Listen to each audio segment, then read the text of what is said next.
بسم اللہ الرحمن الرحیم ایاک نعبد و ایاک نستعین۔ السلام علیکم ناظرین، آج کی ویڈیو تاریخی لحاظ سے نہایت ہی دلچسپ اور انفارمیٹیو ہونے والی ہے۔ آج کی ویڈیو میں ہم آپ کو بتائیں گے دنیا کی سب سے طاقتور ترین قوم اور اس پر آنے والا اللہ کا عذاب، وجوہات اور اسباب۔ دنیا کی سب سے طاقتور ترین قوم عاد تھی جو کہ اللہ کے عذاب کا نشانہ بنی۔ اس کے بعد اللہ تعالیٰ نے قوم عاد کے چھوٹے بھائی سمود سے اس کی نسل کو آگے بڑھایا اور یہ بہت ہی تیزی سے دنیا میں پھیل گئی۔ قوم سمود کو اللہ تعالیٰ نے بے پناہ طاقت عطا فرمائی تھی۔ قوم سمود کے لوگ 1000 سال تک زندہ رہتے تھے اور کبھی بوڑھے نہیں ہوتے تھے، یہاں تک کہ جب ان کو موت آتی تھی تب بھی وہ بوڑھے نہیں ہوتے تھے بلکہ جوان ہی رہتے تھے۔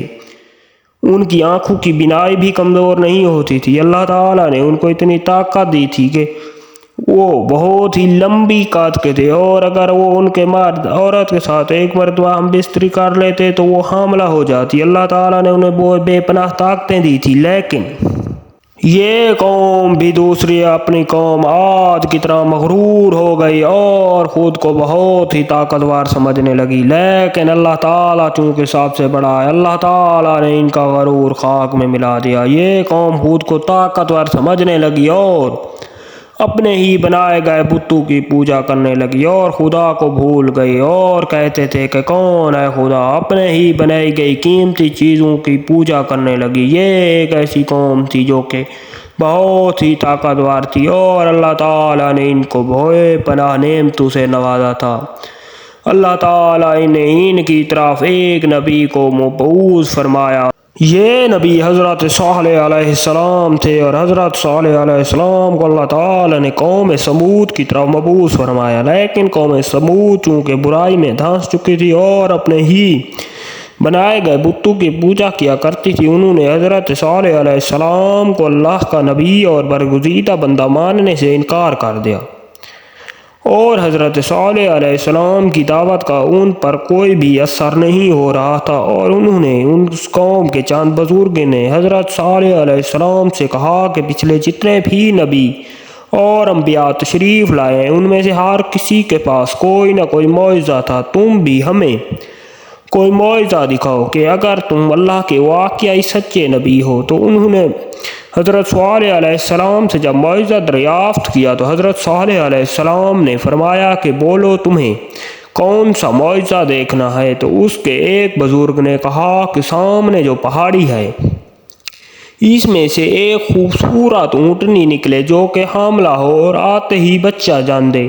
تو حضرت صالح علیہ السلام نے اللہ سے دعا کی تو فوراً ہی سامنے پہاڑی سے ایک اونٹنی ظاہر ہوئی جو کہ نہایت ہی خوبصورت تھی اور اس کی مشابہ دنیا میں کوئی بھی اونٹنی موجود نہ تھی، اور آتے ہی اس نے بچہ جان دیا اور اس کے تھن دودھ سے بھرے ہوئے تھے۔ اتنا دودھ تھا کہ صالح علیہ السلام کی پوری قوم نے دودھ پی لیا پر دودھ ختم نہ ہوا۔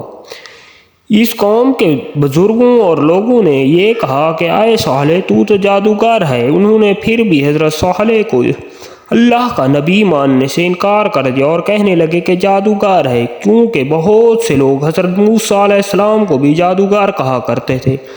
اس لیے اللہ تعالیٰ نے فرمایا ہے کہ اے لوگوں میرے نبی کو جادوگر مت کہنا۔ ان لوگوں نے حضرت صالح علیہ السلام کو جادوگر کہنا شروع کر دیا اور ان پر ایمان نہیں لائے۔ اس کے بعد اس قوم کے چند لوگوں نے حضرت صالح علیہ السلام کی اونٹنی کو نقصان پہنچانا چاہا تو حضرت صالح علیہ السلام نے فرمایا کہ یہ اللہ تعالیٰ کی مخلوق ہے اور اسے اس کی زمین میں چھوڑ دو اور اسے کسی قسم کا نقصان مت پہنچانا ورنہ اللہ کے عذاب سے تم نہیں بچ پاؤ گے۔ تو ان لوگوں نے اونٹنی کو چھوڑ دیا۔ اونٹنی پورا دن چارہ کھاتی اور کنویں ان کے چشموں کا سارا پانی پی جاتی اور صالح علیہ السلام کی امت کے لیے کچھ پانی بھی نہ بچتا۔ لوگ حضرت صالح علیہ السلام کے پاس آئے اور کہا کہ اے صالح تیری اونٹنی ہمارے چشموں کا سارا پانی پی جاتی ہے اور ہمارے پینے کے لیے کچھ بھی نہیں بچتا۔ تو حضرت صالح علیہ السلام نے اونٹنی اور لوگوں کے دن مقرر کر دیے۔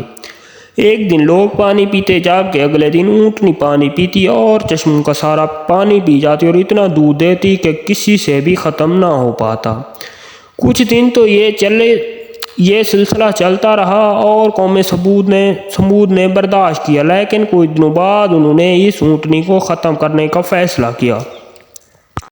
اور اس کے بعد اس قوم کے ایک طاقتور سردار کی بیوی جس کا نام سبوق تھا، اس نے کہا کہ اس کی 2 نوجوان بیٹیاں ہیں جو کہ بالغ ہیں، جن کی عمر 12 اور 14 سال ہے، ان کا رشتہ اس شخص کو دوں گی جو حضرت صالح علیہ السلام کی اونٹنی کو کھائے گا۔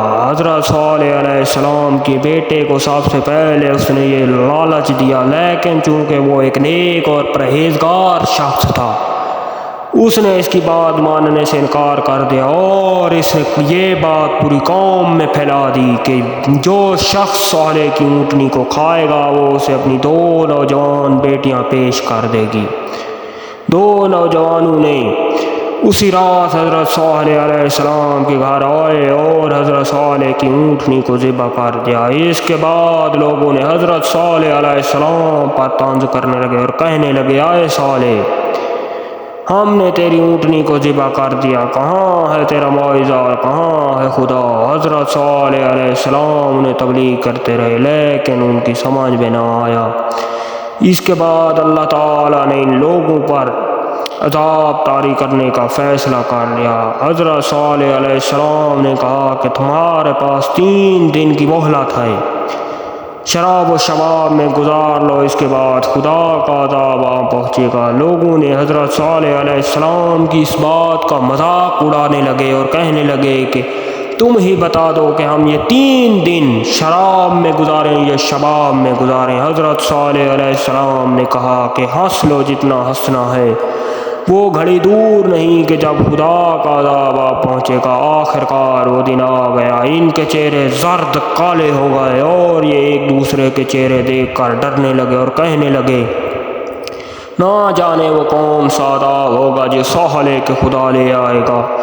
اس کے بعد صالح علیہ السلام کی قوم پر پتھروں کی بارش کی گئی اور وہ ریزہ ریزہ ہو گئے، اور ایک زوردار آواز نے ان سب کی قوم کو مار دیا اور یہ سب مر گئے۔ آج بھی اللہ تعالیٰ نے ان کے پہاڑ موجود رکھے ہیں، ان پہاڑوں میں جہاں ان کے گھر تھے لوگوں کی عبرت کے لیے، اور وہ شاندار محل ابھی بھی موجود ہیں۔ لوگوں، اللہ تعالیٰ کی بات سے کبھی مت پیچھے ہٹنا، خدا تعالیٰ سے ہمیشہ دعا کرنا کہ اس کے عذاب سے بچ جائیں۔ ہم حضرت محمد کی امت ہیں جس کی وجہ سے ہم پر عذاب نہیں آ پہنچا، ورنہ دوسری قوموں پر اللہ تعالیٰ نے بے پناہ عذاب بھیجے ہیں۔ حضرت محمد صلی اللہ علیہ وآلہ وسلم نے دعا کی تھی کہ اے خدا میری قوم پر دنیا میں کوئی عذاب نہ بھیجنا، چونکہ حضرت محمد صلی اللہ علیہ وآلہ وسلم اللہ تعالیٰ کے رحمت للعالمین پیغمبر تھے، اس لیے ہم پر کوئی عذاب نہیں پہنچا، ورنہ ہم بھی